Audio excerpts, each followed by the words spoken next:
Good morning students. हम पढ़ रहे हैं हिंदी पाठ्य पुस्तक का 8वां लेसन परीक्षा।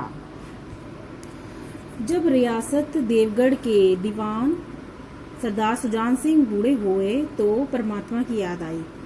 जाकर महाराज से विनय की, दीन बंधु दास ने श्रीमान की सेवा 40 वर्षों तक की। अब मेरी अवस्था भी ढल गई, राज का संभालने की शक्ति नहीं रही। कहीं भूल चूक हो जाए तो बुढ़ापे में दाग लगे। दीवान साहब अपने अनुभव नित्य कुशल दीवान का बड़ा आदर करते थे। बहुत समझाया लेकिन अब दीवान साहब न माने तो हार कर उनकी प्रार्थना को स्वीकार कर लिया। साथ ही यह शर्त लगा दी कि दीवान की रियासत के लिए नया दीवान आपको ही ढूंढ कर लाना पड़ेगा।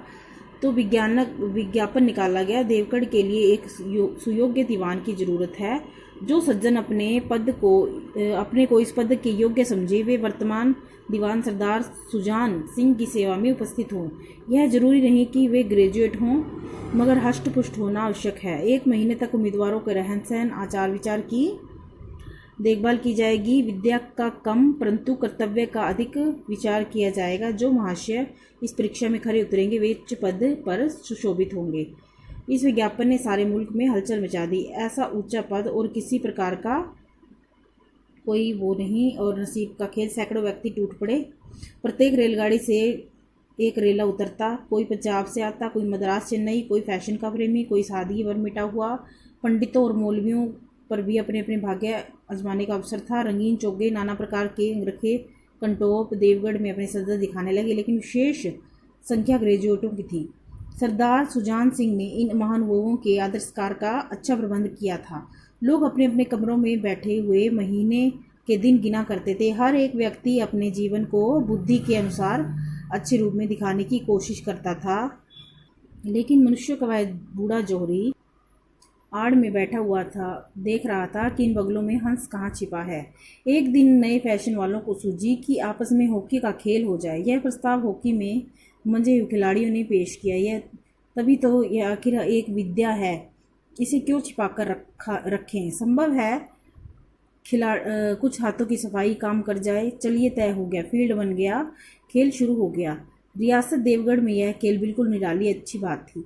पढ़े लिखे भले मानस लोग शतरंज और ताश के गंभीर खेल खेलते थे, लेकिन दूसरी ओर खिलाड़ियों की इस बढ़ती लहर को रोक लेते थे, मानव लोहे की दीवार हो। संध्या यहीं धूमधाम रही। लोग पसीने से तरबतर हो गए। खून की गर्मी आंखों और चेहरे से झलक रही थी। हफ्ते हफ्ते बेदम हो गए, लेकिन हार जीत का निर्णय न हो सका।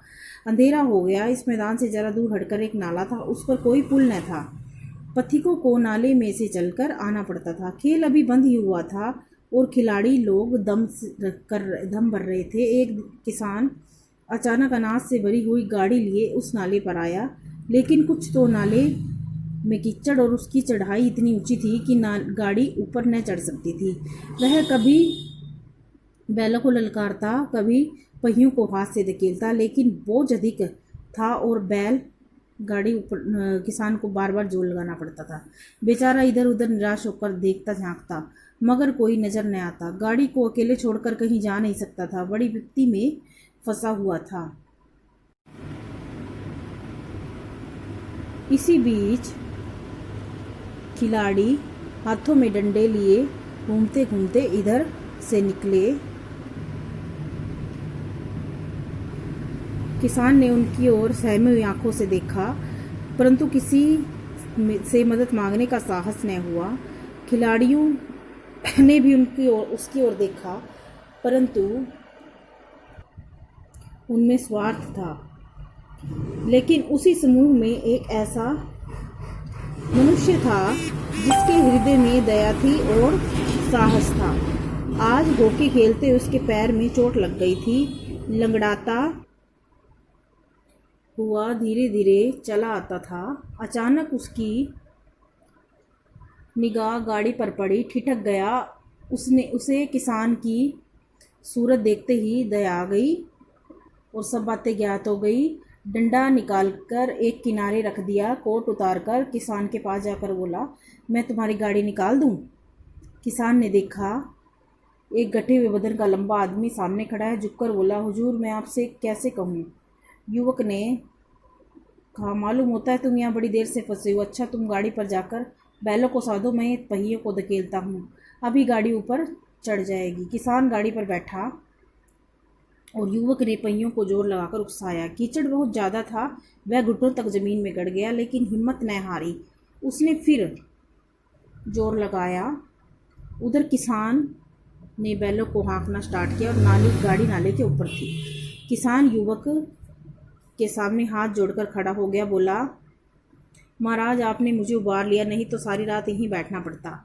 युवक ने हंसकर कहा, अब मुझे कुछ इनाम देते हो? किसान ने गंभीर हाँ कहा, नारायण चाहेंगे दीवानी आपको ही मिलेगी। युवक ने किसान की तरफ गौर से देखा। उनके मन में एक संदेह हुआ, कहीं ये सुजान सिंह तो नहीं? आवाज़ मिलती है, चेहरा मोहरा भी मिलता है। किसान ने भी उसकी ओर तीव्र दृष्टि से देखा। शायद उसके दिल में संदेह भाप गया। मुस्कुराकर बोला, गहरे पानी में बैठने से ही मोती मिलता है। महीना पूरा हुआ, चुनाव का दिन आ पहुंचा। उम्मीदवार लोग प्रातःकाल से ही अपनी अपनी किस्मत का फैसला सुनने के लिए सकते हैं। प्रत्येक के चेहरे पर आशा निराशा के रंग आते जाते थे। नहीं मालूम आज किसके नसीब जागेंगे, लक्ष्मी की कृपा दृष्टि होगी। संध्या के समय राजा का दरबार सजाया गया। शहर के रईस और धनाढ़े कर्मचारी, दरबारी, दीवानी के समूहों सब रंग बिरंगी ध्वजा बना सज्जा में आए थे। तब सरदार सुजान सिंह ने खड़े होकर कहा, दीवानी के उम्मीदवार महाशयों, मैंने आपको जो कष्ट दिया उसके लिए क्षमा कीजिए। इस पद के लिए ऐसे पुरुष की आवश्यकता थी जिसके दिल में, हृदय में दया हो, आत्मबल भी हो। आत्मबल वह जो विपत्ति का वीरता के साथ सामना कर सके। और इस रियासत के सौभाग्य से हमें ऐसा पुरुष मिल गया है। ऐसे पुरुष संसार में कम ही पाए जाते हैं। पंडित जानकी नाथ सा दीवान पाने पर आपको बधाई देता हूँ। रियासत के कर्मचारी रईसों ने जानकीनाथ की तरफ देखा। उम्मीदवार दल आंखें इधर उधर उठी, मगर आंखों में सत्कार था, इन आंखों में ईर्ष्या। उधर साहब ने फिर कहा, आप लोगों को स्वीकार करने में कोई आपत्ति न होगी। जो पुरुष स्वयं जख्मी होकर भी एक गरीब किसान की भरी हुई गाड़ी को दलदल से निकालकर ऊपर चढ़ा दे, उसके हृदय में साहस, उदारता का वास है। ऐसा आदमी गरीबों को कभी न सताएगा। दृढ़ संकल्प है जो चित्त को स्थिर रखेगा। वह चाहे धोखा खा जाए परंतु दया धर्म से कभी न हटेगा।